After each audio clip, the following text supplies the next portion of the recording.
প্রথম কাজ হচ্ছে নাম্বার 1 ভোটার লিস্ট। এটা বুথের কর্মীদের করতে হবে।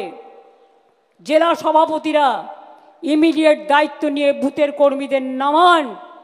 ইলেকশন ছাড়া যারা তাদের ডাকেন না, এটা তাদের অপদার্থতা। সারা বছর তাদের সাথে যোগাযোগ রাখতে হয়।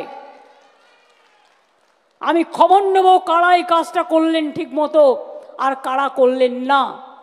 যারা করবেন না, আমি 10 দিন সময় দিচ্ছি, ডিটেলস তথ্য বের করে অনলাইনের এগুলো কাটবেন। কারণ ফিল্ড সার্ভে অনলাইন তখনই অ্যালাউ হতে পারে ফিল্ড সার্ভে করে যদি দেখা হয় যে ফিজিক্যালি তার প্রেজেন্স আছে, শারীরিকভাবে সে বাংলায় উপস্থিত। এটা মাথায় রাখবেন। অনলাইন বলে নয় দিল্লির ভোটার এসে বাংলায় ঢুকবে, হরিয়ানার ভোটার ঢুকবে, রাজস্থানের ভোটার ঢুকবে, আর ইলেকশন কমিশন ঘাড়ের ওপর অফিসার চাপিয়ে দেবে, নিজের ইচ্ছে মতো যা ইচ্ছে তাই করবে।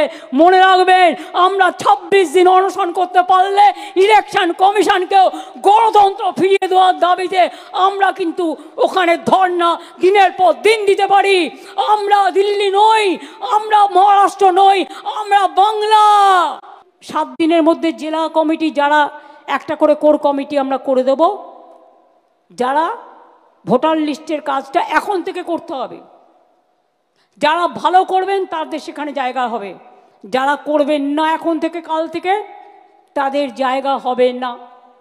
এবং তারা কতটা করতে পারলেন 3 দিন পর পর তাকে কিন্তু ইনফরমেশান দিতে হবে, এবং ইনফরমেশান পার্টি অফিসকে পাঠাতে হবে, তৃণমূল ভবনে পাঠাতে হবে সুব্রত বক্সির কাছে।